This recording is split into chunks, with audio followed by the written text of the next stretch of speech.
Hello friends, तो कैसे हैं आप लोग। तो फ्रेंड्स, आज मैं आपके लिए लेकर आया हूं बिहार के डिफरेंट एग्जाम में पूछे गए प्रश्नों को। तो यहां पर मैं आपको डिटेल डिस्कशन भी कराऊंगा, जैसे मैं डेली कराता आता हूं। तो चलिए हम लोग एक एक करके अपने क्वेश्चन को यहां पर देख लेते हैं। और जितने भी क्वेश्चन हैं यहाँ पर मोस्ट इंपॉर्टेंट क्वेश्चन है आपके, सभी पूछे हुए प्रश्न हैं आपके, ठीक ना। प्रीवियस डिफरेंट टाइप के एग्जाम में पूछे हुए प्रश्न हैं, तो इस सेशन को आप लोग ज़रूर ज्वाइन करना, बहुत ही ज़्यादा बेनिफिशियल हो जाएगा। अगर आप लोग बिहार टीचर की तैयारी कर रहे हो, बिहार एसएससी की तैयारी कर रहे हो, या फिर बीपीएससी या फिर बिहार कांस्टेबल की तैयारी कर रहे हो, तो ये सेशन आपके लिए ही होने वाला है। तो चलिए हम लोग एक एक करके अपने क्वेश्चन को यहाँ पर देख लेते हैं। एंड हमारा फर्स्ट क्वेश्चन है, किस बायोस्फीयर का क्षेत्रफल सबसे बड़ा है? मन्नार की खाड़ी, सुंदरवन डेल्टा, इंडो बर्मा क्षेत्र या सुंडालैंड? तो बायोस्फीयर जिसका क्षेत्रफल सबसे बड़ा है, एक इंपॉर्टेंट क्वेश्चन है ये वाला।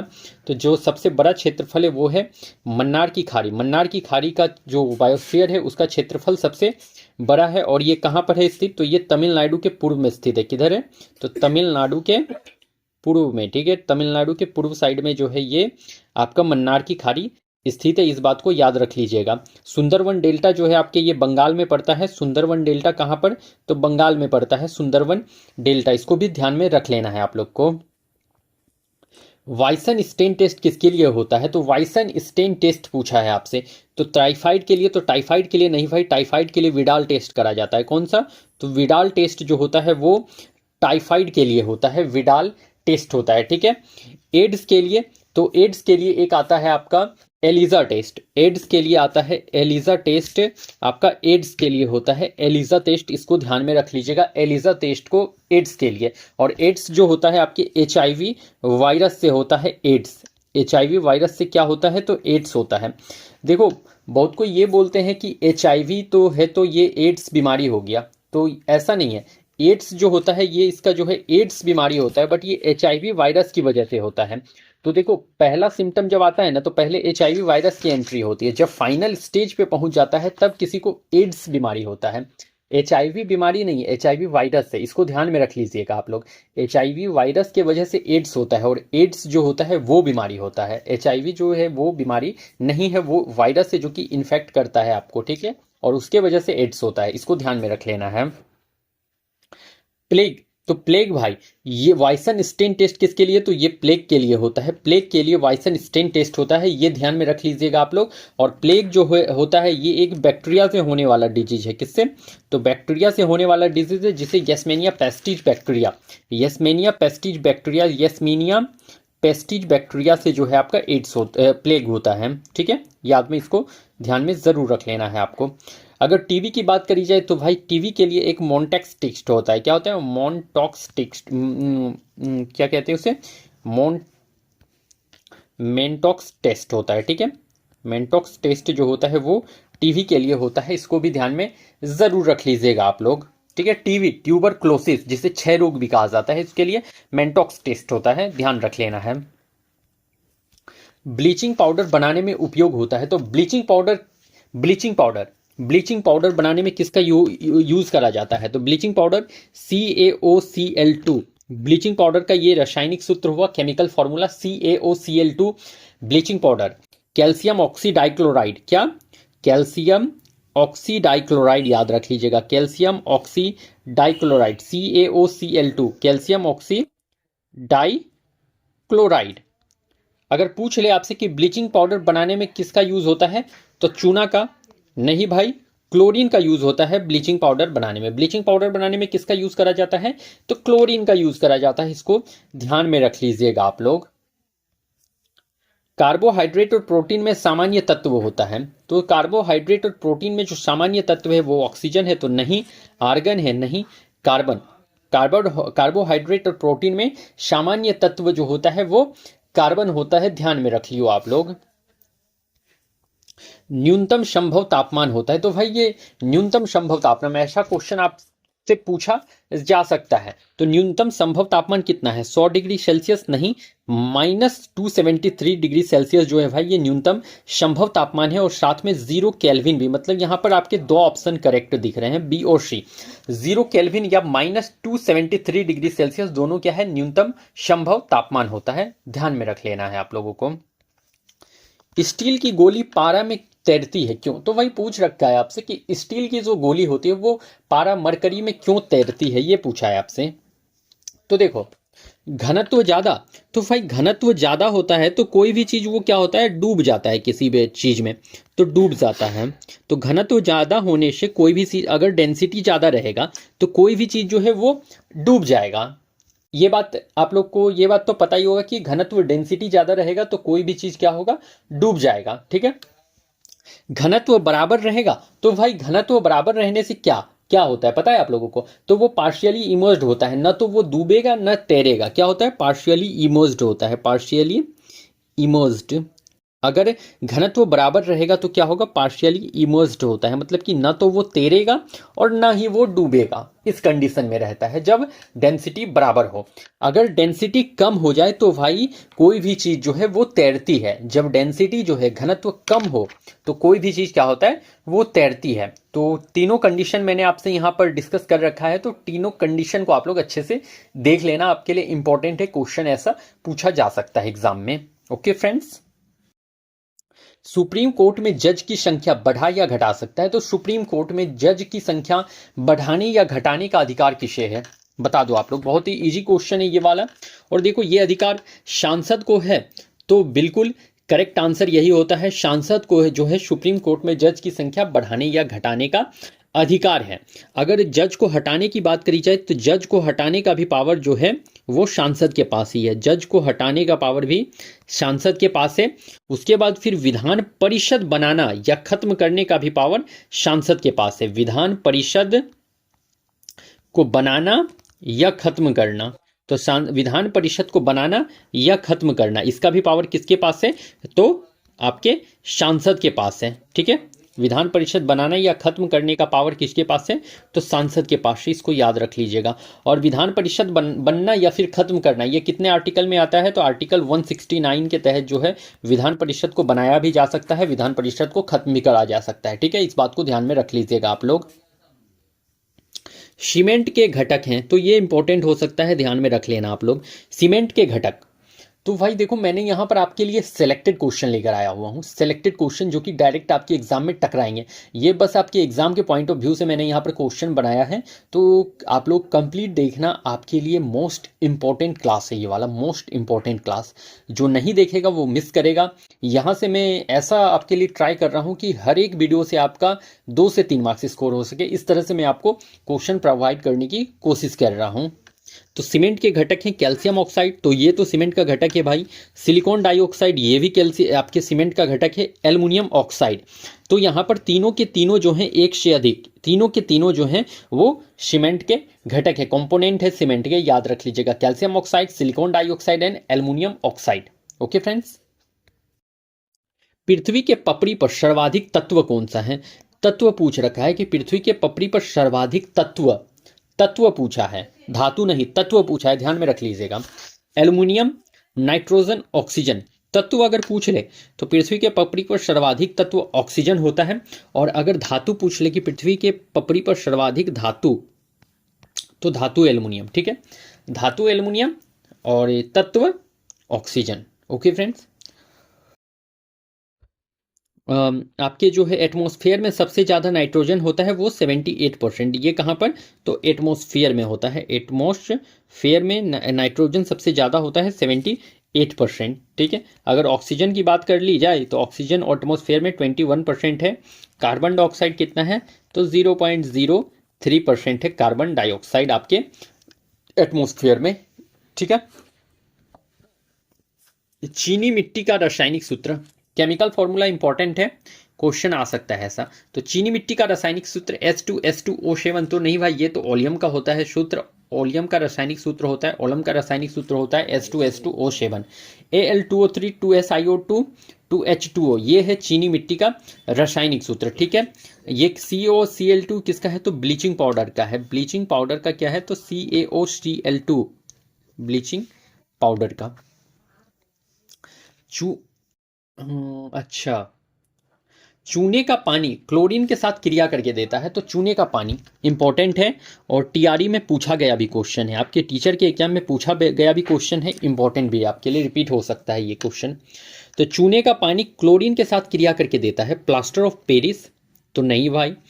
तो अभी यहां पर मैं आपको बता देता हूं कि चूने का पानी देखो CaOH2, चूने का पानी जब जो है क्लोरीन के साथ रिएक्ट करता है तो वो क्या देता है, ये पूछ रखा है आपसे। तो CaOH2 जब क्लोरीन के साथ रिएक्ट करेगा तो देगा CaOH2। CaOH2 अच्छा नहीं, CaOH2 है ना, तो CaCaOCl2, ठीक है। और उसके बाद क्या देगा, तो H2, मतलब कि आपका क्या देता है यहाँ पर CaOCl2 क्या है, तो ब्लीचिंग पाउडर है, ब्लीचिंग पाउडर। तो चूने का पानी जब क्लोरीन के साथ रिएक्ट करेगा भाई तो वो आपका देगा ब्लीचिंग पाउडर, ध्यान में रखना है। ब्लीचिंग पाउडर का अच्छा यूज यहां पर होना चाहिए था, उपयोग। ब्लीचिंग पाउडर का उपयोग पानी में क्यों किया जाता है, ब्लीचिंग पाउडर का उपयोग पानी में क्यों किया जाता है, पानी को साफ दिखने के लिए, तो नहीं भाई। पानी को रोगाणु मुक्त करने के लिए, तो बिल्कुल करेक्ट यही होने वाला है। ब्लीचिंग पाउडर का यूज जो है पानी को रोगाणु मुक्त करने के लिए करते हैं, ठीक है। किसी तत्व की संयोजन क्षमता कहलाती है, किसी तत्व की संयोजन क्षमता मतलब कि combining capacity of an element, ये पूछ रखा है आपसे कि combining capacity of an element क्या कहलाती है। समस्थानिक, तो समस्थानिक क्या होता है आप लोगों को पता है भाई। देखो समस्थानिक होता है कि जिसका atomic number same but mass number अलग। समस्थानिक क्या होता है, same atomic number, same atomic number, same atomic number but different mass number, different mass number, mass number. समस्थानिक कहते हैं किसे, तो जिसके सेम एटॉमिक नंबर होते हैं लेकिन डिफरेंट मास नंबर होते हैं उसे समस्थानिक या आइसोटॉप कहा जाता है। समभारिक, समभारिक का मतलब हुआ आइसोबार। इसमें क्या होगा, atomic number different, atomic number क्या होगा, डिफरेंट होगा but mass number same, mass number same.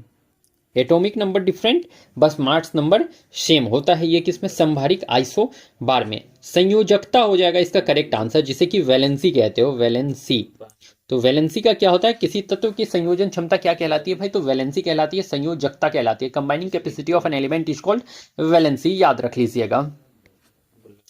करो या मरो का नारा गांधी जी ने किस आंदोलन के दौरान दिया, तो करो या मरो का नारा कब दिया था गांधी जी ने, सविनय अवज्ञा आंदोलन के दौरान, तो नहीं भाई। तो ये तो सविनय अवज्ञा आंदोलन तो आपका स्टार्ट हुआ था कब, 1930 में हुआ था सविनय अवज्ञा आंदोलन, इसमें नहीं दिए हैं।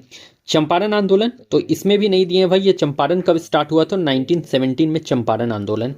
असहयोग आंदोलन, तो इसमें भी नहीं। असहयोग आंदोलन कब, 1 अगस्त 1920 में आपका स्टार्ट हुआ है असहयोग आंदोलन।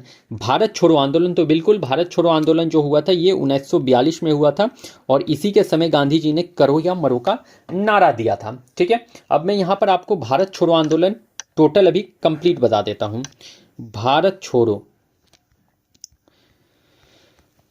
देखो भाई ये जो भारत छोड़ो आंदोलन था इसे अगस्त क्रांति भी कहा जाता है, अगस्त क्रांति भी कहा जाता है भारत छोड़ो आंदोलन को। इसका प्रस्ताव कब पारित हुआ था भारत छोड़ो आंदोलन का, तो प्रस्ताव पारित हुआ था 14 जुलाई 1942 को, 14 जुलाई 1942 को वर्धा महाराष्ट्र में। कहां पर प्रस्ताव पारित हुआ था, 14 जुलाई 1942 वर्धा में, ठीक है। उसके बाद ये भारत छोड़ो आंदोलन स्टार्ट कहां से हुआ है, तो स्टार्ट हुआ है कहां से, तो ये हुआ है आपके बम्बई के ग्वालिया टैंक मैदान से, बॉम्बे के ग्वालिया टैंक मैदान, बॉम्बे के ग्वालिया टैंक मैदान से जो है भारत छोड़ो आंदोलन स्टार्ट हुआ था। कब, तो 8 अगस्त 1942 को, 8 अगस्त 1942 को बॉम्बे की ग्वालियर टैंक मैदान से स्टार्ट हुआ था भारत छोड़ो आंदोलन। इसीलिए इसे अगस्त क्रांति के नाम से भी जाना जाता है, क्योंकि ये अगस्त में स्टार्ट हुआ था इसलिए इसे अगस्त क्रांति भी कहते हैं, ठीक है।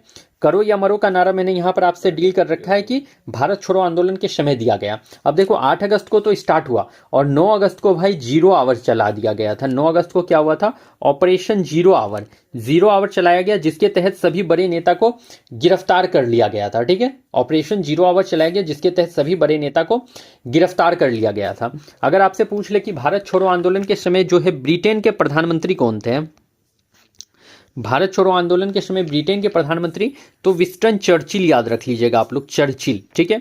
और अगर इसी समय पूछ ले आपसे कि भारत का वायसराय कौन था, वायसराय, भारत छोड़ो आंदोलन के समय भारत का वायसराय कौन था, तो लॉर्ड वेवल याद रखिएगा, लॉर्ड वेवल, ठीक है, लॉर्ड वेवल। ये सभी इंपॉर्टेंट है, पूछा जा सकता है, ठीक है फ्रेंड्स। अब एक चीज आप लोग यहाँ पर याद रख लेना कि भारत छोड़ो आंदोलन के दौरान ही, भारत छोड़ो आंदोलन के दौरान ही 11 अगस्त 1942 को क्या हुआ था, पटना के सचिवालय में विद्यार्थियों ने तिरंगा फहराने का प्रयास किया था, ठीक है। और इसी समय जो है पटना के डीएम आयर्स ने गोली चलवा दिया था, पटना के डीएम आयर्स ने गोली चलवा दिया था और इसमें जो है 7 स्टूडेंट का डेथ हुआ था। ये पॉइंट आप लोग जरूर याद रख लीजिएगा, इंपॉर्टेंट है। 11 अगस्त 1942 को भारत छोड़ो आंदोलन के दौरान 11 अगस्त 1942 को पटना के सचिवालय में स्टूडेंट ने जो है झंडा फहराने का प्रयास करा था। इसी समय पटना के डीएम आयर्स ने गोली चलाने का आदेश दे दिया था और इसमें जो है 7 स्टूडेंट का डेथ हो गया था। क्या हुआ था, तो 7 स्टूडेंट की डेथ हो गई थी, मृत्यु हो गई थी। इसको जरूर याद रख लीजिएगा, ये क्वेश्चन पूछा जा सकता है आपसे, ठीक है।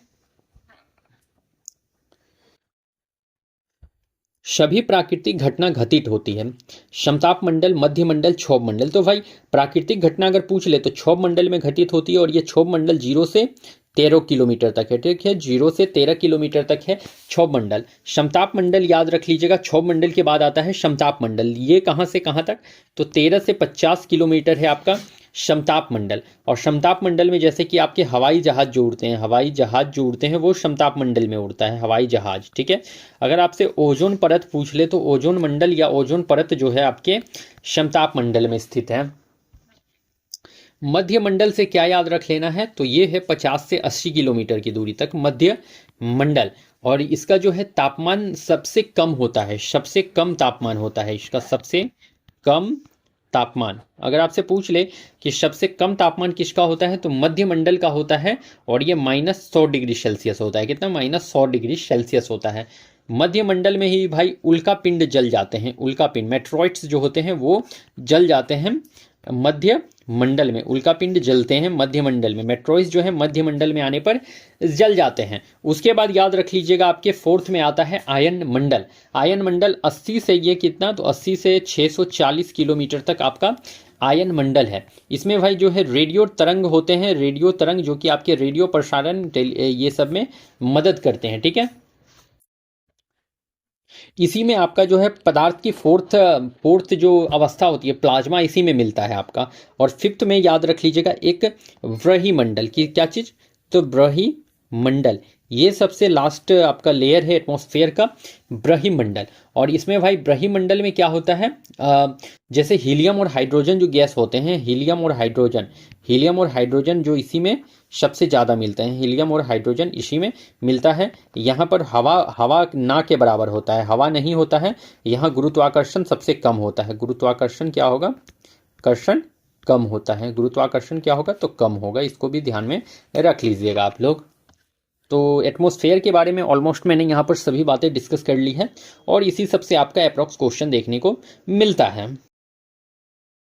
दूध का दही में जमना किस परिवर्तन को दर्शाता है, तो दूध का दही में जमना, तो देखो दूध का दही में जमना भौतिक नहीं है भाई, ये रासायनिक परिवर्तन है। रासायनिक परिवर्तन जो केमिकल चेंज होता है, इसका मतलब होता है जो अपने रूप में फिर वापस ना आ सके। देखो दूध अगर दही में जम जाएगा तो फिर हम लोग दही को दूध नहीं बना सकते हैं, तो इसीलिए ये एक रासायनिक परिवर्तन है, ठीक है, केमिकल चेंज है। मतलब कि जो फिर अपने रूप में ना आ सके, अगर एक बार चेंज हो जाएगा ना तो फिर अपने रूप में नहीं आ सकेगा, उसी को रासायनिक परिवर्तन कहते हैं। जैसे दूध का दही में जमना कौन सा है, तो रासायनिक परिवर्तन, क्योंकि फिर से आप दूध को दही नहीं बना सकते हो। और फिर अगर भौतिक की बात की जाए भाई, तो जो अपना रूप में वापस फिर से आ सके, जैसे कि अगर बर्फ अगर पानी बन गया, बर्फ का पानी बनना ये क्या है, भौतिक परिवर्तन को दर्शाता है, आपके फिजिकल चेंज को। क्योंकि बर्फ जो पानी बना है वो फिर पानी से बर्फ बन सकता है, ये फिर से अपना रूप चेंज कर सकता है, इसीलिए इसे भौतिक परिवर्तन कहते हैं, ठीक है। जो अपने रूप को चेंज कर सके, बर्फ पानी बन गया और पानी फिर से बर्फ बन जाएगा, तो इसे ही भौतिक परिवर्तन कहते हैं हम। संविधान और मूल अधिकार का संरक्षक होता है, तो संविधान और मूल अधिकार का संरक्षक जो होता है वो कौन होता है बता दो आप लोग। तो भाई ये सांसद होते हैं, नहीं राष्ट्रपति होते हैं, नहीं सुप्रीम कोर्ट जो होता है संविधान और मूल अधिकार का संरक्षक होता है। किस संविधान संशोधन से संविधान में पंचायती राज जुड़ा? तो देखो पंचायती राज जो जुड़ा है वो 73वां संविधान संशोधन 1992 के तहत जो है पंचायती राज जोड़ा गया है संविधान में। ठीक है, इस बात को याद रख लीजिएगा। और ये पंचायती राज में भाई इसमें 29 विषय हैं, टोटल 29 विषय। और ये भाग कितने में आता है? तो भाग 9 में आपका पंचायती राज आता है, याद रखना है। 74वां संविधान संशोधन 1992 के तहत जो है नगर निगम जोड़ा गया था। क्या? तो नगर निगम जोड़ा गया था। और नगर निगम में कितने विषय? तो 18 विषय हैं, 18 विषय। और भाग कितना है नगर निगम का? तो भाग 9A याद रख लेना है नगर निगम का। 61वां संविधान संशोधन जो कि आपके 1989 में हुआ था, 1989 में हुआ था। इसमें वोट देने की आयु को 21 से 18 किया गया। वोट देने की आयु 21 वर्ष से 18 किया गया। 21 से 18 वर्ष किया गया। ठीक है, 21 से 18 किया गया। 61वां संविधान संशोधन 1999 के तहत। 44वां संविधान संशोधन जो आपका हुआ है भाई, इसमें जो है आपका संपत्ति के अधिकार को मौलिक अधिकार से हटाया गया। मौलिक अधिकार से हटा दिया गया। ठीक है, तो संपत्ति के अधिकार को मौलिक अधिकार से हटा दिया गया और इसे अब वैधानिक अधिकार बना दिया गया है। ठीक है, और इसे अब 300A आर्टिकल में भेज दिया गया है। आर्टिकल 300A में भेज दिया गया है। और ये अब कैसा अधिकार बन गया है? तो वैधानिक अधिकार बन गया है। वैधानिक अधिकार बन गया है। ठीक है, तो संपत्ति के अधिकार को मौलिक अधिकार से हटाकर 300A में भेज दिया गया और ये अब एक वैधानिक अधिकार बन गया है। ध्यान में रखना है आपको। संविधान संशोधन की प्रक्रिया कहां से ली गई है? तो देखो संविधान संशोधन की प्रक्रिया ये आयरलैंड से नहीं भाई, आयरलैंड से तो DPSP लिया गया है, DPSP। अगर बात करी जाए अमेरिका से नहीं, दक्षिण अफ्रीका से संविधान संशोधन की प्रक्रिया ली गई है। और संविधान संशोधन 3 तरीके से होता है, 3 टाइप से संविधान संशोधन होता है, इसको ध्यान में रख लीजिएगा। और देखो ये संविधान संशोधन जो आता है ये आर्टिकल 368 में जो है संविधान संशोधन आता है। संविधान संशोधन का भाग अगर पूछ ले तो भाग 20 में आता है संविधान संशोधन। ठीक है, और ये संविधान संशोधन के प्रक्रिया में जो है संसद का ज्वाइंट सेशन नहीं बुलाते हैं। इसको भी ध्यान में जरूर रख लीजिएगा कि संविधान संशोधन के प्रक्रिया में संसद का ज्वाइंट सेशन नहीं बुलाया जाता है। इस बात को ध्यान में रख लेना है आपको। ओके, भारत का लघु संविधान है 101वां संविधान संशोधन। तो ये तो लघु संविधान नहीं है भाई। 101वां संविधान संशोधन जो आपके GST से जुड़ा हुआ है, 101वां संविधान संशोधन GST से जुड़ा हुआ है। 42वां संविधान संशोधन तो बिल्कुल यही करेक्ट होने वाला है। 42वां संविधान संशोधन को भारत का लघु संविधान कहा जाता है। और इसी के तहत जो है प्रस्तावना में 3 शब्द जोड़े गए थे। 3 शब्द जोड़े गए थे प्रस्तावना में, समाजवादी, अखंडता और धर्मनिरपेक्ष। ये 3 शब्द जोड़े गए थे आपके इसमें प्रस्तावना में। और इसी के तहत जो है भाई 10 मौलिक कर्तव्य जोड़ा गया था, 10 मौलिक कर्तव्य। तो 42वां संविधान संशोधन 1976 के तहत जो है भाई 3 शब्द जोड़े गए प्रस्तावना में और 10 मौलिक कर्तव्य जोड़े गए थे और इसे ही लघु संविधान कहते हैं। ठीक है, 102वां संविधान संशोधन जो है आपके ये OBC का परमानेंट आयोग से जुड़ा हुआ है। OBC का परमानेंट आयोग से जुड़ा हुआ है आपका 102वां संविधान संशोधन। 102वां संविधान संशोधन OBC का परमानेंट आयोग से। और 101वां संविधान संशोधन जो है वो किससे? तो GST से जुड़ा हुआ है, ध्यान में रख लीजिएगा। अगर आपसे पूछ ले भाई कि 103वां संविधान संशोधन किससे जुड़ा हुआ है, तो EWS से जुड़ा हुआ संविधान संशोधन है आपका 103वां संविधान संशोधन। मतलब कि जो आर्थिक रूप से पिछड़ा वर्ग के लिए जो है 103वां संविधान संशोधन है, याद रख लीजिएगा।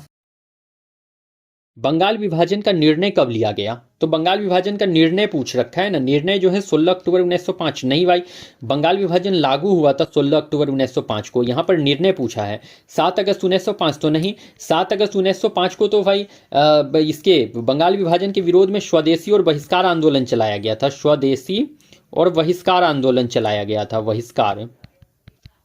तो 7 अगस्त 1905 को बंगाल विभाजन के विरोध में स्वदेशी व बहिष्कार आंदोलन चलाया गया। और बंगाल विभाजन का निर्णय पूछ ले तो 19 जुलाई 1905 को जो है बंगाल विभाजन का निर्णय लिया गया था और 16 अक्टूबर 1905 से बंगाल विभाजन लागू हो गया था। और बंगाल विभाजन जिस दिन लागू हुआ उस दिन को शोक दिवस के रूप में मनाया जाता है, शोक दिवस के रूप में मनाया जाता है, रक्षाबंधन के दिवस के रूप में मनाया जाता है, रक्षाबंधन दिवस, मैत्री दिवस के रूप में मनाया जाता है, मैत्री दिवस के रूप में मनाया जाता है। ये सभी चीज आप लोगों को याद रख लेना है। आपके टीआरई 4 में ये क्वेश्चन पूछा जा सकता है क्योंकि टीआरई 4 में आया हुआ क्वेश्चन है, तो टीआरई 3 में आया हुआ है तो टीआरई 4 में ऐसा क्वेश्चन दे सकता है यहाँ से उठाकर एक। और बंगाल विभाजन जो हुआ था ये किसके समय पर हुआ था, तो लॉर्ड कर्जन के टाइम पर जो है बंगाल विभाजन हुआ था। वायसराय कौन थे, तो लॉर्ड कर्जन थे, इनके टाइम पे बंगाल विभाजन हुआ है। नटाल इंडिया कांग्रेस की स्थापना की तो हरिदास ने, तो नहीं भाई हरिदास नहीं, जमुनालाल बजाज नहीं, गांधी जी ने नटाल इंडिया कांग्रेस की स्थापना करी थी। और कब, तो 1894 में नटाल इंडिया कांग्रेस की स्थापना गांधी जी ने करी। कहां पर, तो अफ्रीका में, दक्षिण अफ्रीका में जो है नटाल इंडिया कांग्रेस की स्थापना की गई 1894 में दक्षिण अफ्रीका में। ठीक है, यहां पर मैं गांधी जी से रिलेटेड कुछ पॉइंट्स आपसे डिस्कस कर देता हूं। गांधी जी की अगर बात करी जाए, गांधी जी की बात की जाए तो इनका जन्म जो हुआ था ये 2 अक्टूबर 1869 में हुआ था। कब, तो 2 अक्टूबर 1869 में हुआ था। और कहां पर, तो गुजरात में हुआ था, गुजरात के काठियावाड़ पोरबंदर में, गुजरात के काठियावाड़ पोरबंदर में जो है 2 अक्टूबर 1869 में इनका जन्म हुआ था। ठीक है, और इनकी डेथ कब हुई थी, तो 30 जनवरी 1948 में इनका डेथ हुआ था। 30 जनवरी 1948 में महात्मा गांधी का डेथ हुआ था, इसको भी याद रख लेना है। महात्मा गांधी के पिता का नाम अगर पूछ ले, पिता, तो भाई पिता करमचंद्र गांधी थे, करमचंद्र गांधी, पिता कौन थे, करमचंद्र गांधी। अगर माँ पूछ ले कौन थी गांधी जी की माँ, तो माँ थी पुतली बाई, पुतली बाई, माँ कौन थी, पुतली बाई। अगर वाइफ का नाम पूछ ले कि गांधी जी की वाइफ का नाम क्या था, तो कस्तूरबा गांधी था, कस्तूरबा, कस्तूरबा गांधी इनकी वाइफ का नाम था। और इनका जो विवाह हुआ था वो 1881 में विवाह हुआ था गांधी जी का। ठीक है, इनके 4 पुत्र थे, 4 पुत्र, कौन कौन, तो हरिलाल, हरिलाल मणिलाल, हरिलाल मणिलाल रामदास और देवदास, हरिलाल मणिलाल रामदास और देवदास। मैंने यहाँ शॉर्ट में लिखा है, आप लोग इसको अच्छे से पूरा लिख लेना। हरिलाल मणिलाल रामदास देवदास गांधी जी के 4 पुत्र थे।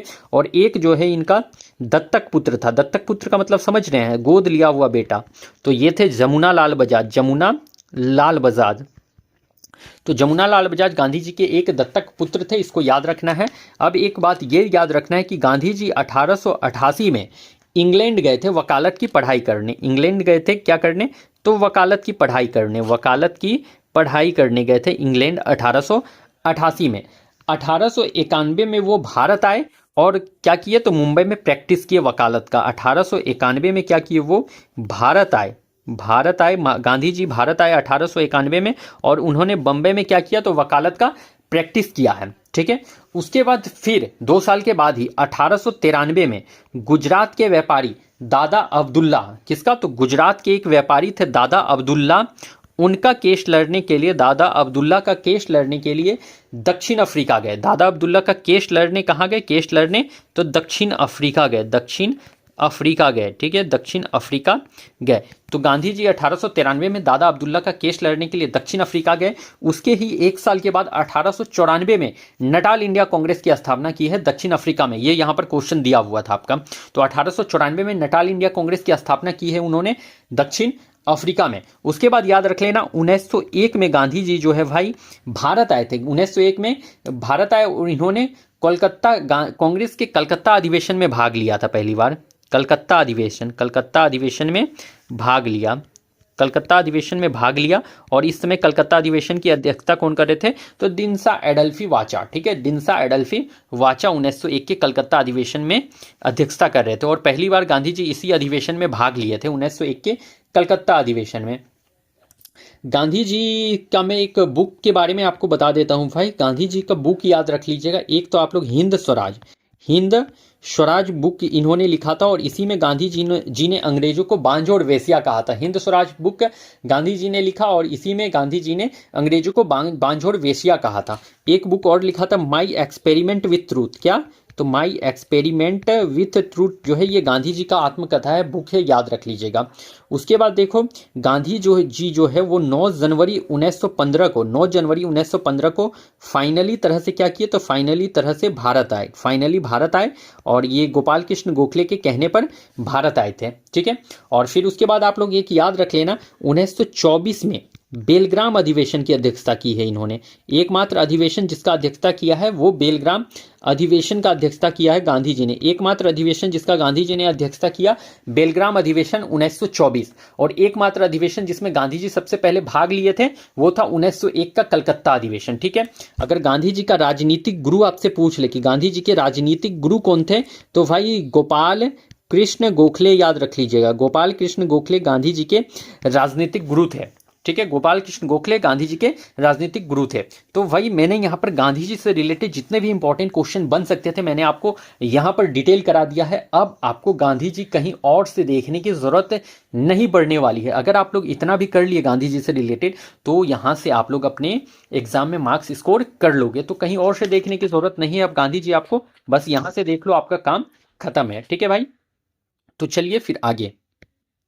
आजाद दस्ता का गठन किया, तो आजाद दस्ता बी आर अम्बेडकर नहीं, जयप्रकाश नारायण ने आजाद दस्ता का गठन करा था। और भारत छोड़ो आंदोलन के समय ये देखो, भारत छोड़ो आंदोलन के समय जो है भाई ये गिरफ्तार हो गए थे, ठीक है। भारत छोड़ो आंदोलन के समय जो 0 आवर चला था, ऑपरेशन 0 आवर, उसके समय ये गिरफ्तार हो गए थे और इन्हें जो है भाई जेल में भेज दिया गया था, जेल भेजा गया था। और वहां से ये दिवाली की रात को जो है जेल का दीवार फांद कर जो है भाग गए थे और इन्होंने नेपाल में जाकर आजाद दस्ता का गठन करा था। नेपाल में क्या किया, तो आजाद दस्ता का गठन किया। आजाद दस्ता नेपाल के रामविलास जंगल में आजाद दस्ता का गठन किया था जयप्रकाश नारायण ने। इन्हें जेपी भी कहा जाता है, जेपी लोकनायक के नाम से भी इन्हें जाना जाता है। लोकनायक जयप्रकाश नारायण, लोकनायक के नाम से जयप्रकाश नारायण को भी जाना जाता है। और इन्हें भारत छोड़ो आंदोलन के समय भाई गिरफ्तार किया गया था। दिवाली की रात को ये जेल का दीवार फांद कर भाग गए और नेपाल के रामविलास जंगल में इन्होंने आजाद दस्ता का गठन करा था। और यहाँ पर आजाद दस्ता आपसे पूछा है तो ये जयप्रकाश नारायण ने बनाया था।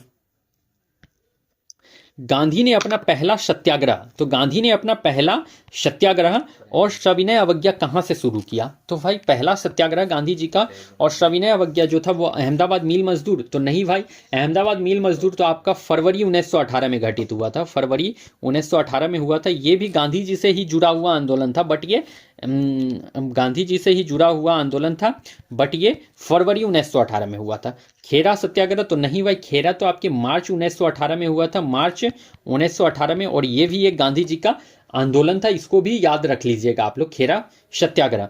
उसके बाद चंपारण, तो बिल्कुल गांधी जी का पहला सत्याग्रह और सविनय अवज्ञा आंदोलन जो था वो चंपारण सत्याग्रह जो था, जो कि आपके 1917 में हुआ था, ठीक है। और असहयोग आंदोलन तो 1 अगस्त 1920 आप लोग याद रख लीजिएगा, ये भी गांधी जी का ही आंदोलन था, असहयोग आंदोलन 1 अगस्त 1920। तो फ्रेंड्स मैंने यहाँ पर आपको डिटेल डिस्कशन करा रखा है, तो आप लोग इस सेशन को पूरा फुल ज़रूर देखेंगे, आपके लिए बहुत ही ज़्यादा बेनिफिशियल होने वाला है। अगर आपको मेरा सेशन पसंद आया होगा तो लाइक ज़रूर कर दीजिएगा, कमेंट ज़रूर कीजिएगा, और हो सके तो मेरे चैनल को सब्सक्राइब कीजिए और ज़्यादा से ज़्यादा सब्सक्राइब करवाइए भी। तो चलिए फिर मैं मिलता हूँ कल किसी बेस्ट सेशन के साथ, तब तक के लिए आप लोगों को thank you and best of luck.